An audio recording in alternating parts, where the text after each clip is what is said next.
Well, Sewing Holes started out as a memoir. I had some things happen in my childhood that I wanted to talk about. I wanted to talk about the impact of my father's death on my family, the way that it happened, and how it affected all of us.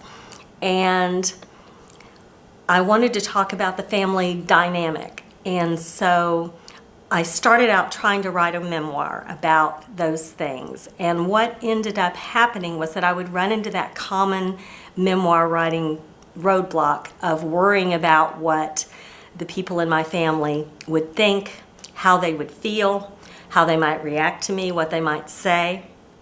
And again, I was having a class with Connie Mae Fowler, the novelist, and she's written a couple of memoirs and several novels. And she told me one day, with that sort of exasperated look and her hand on her hip, she said, "Don't bring me another draft of this until you change the names and make stuff up." And I thought, wow, that's exactly what I need to do. So I went home that day and I changed every character's name, including the protagonist, and I started inventing things that had happened to these characters that didn't really happen to our family in real life.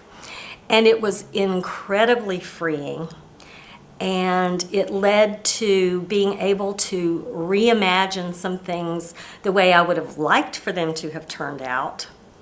I did things like combining characters. It was really great to take several cousins and morph them into one so that I only had one backstory to invent, and then one cousin character to take care of. So things like that happened. And as far as research, I didn't really have to research my memories except to validate some of them. And I did find out even after I finished the book that I had gotten some of the memories slightly wrong according to other people, but that's fine because it was fiction. So at that point I didn't have to be incredibly accurate with that. Now, I was extremely meticulous about timelines and about events that had happened. I was a great admirer of the movie Forrest Gump, where Forrest Gump was inserted into several historical events. And while I didn't use the same device exactly, I admired the way they got the timeline exactly right, and what was happening in the 60s really happened then, and the 70s. My book's set in the 70s during the Vietnam War, so the research that I did was, when was the Kent State Massacre?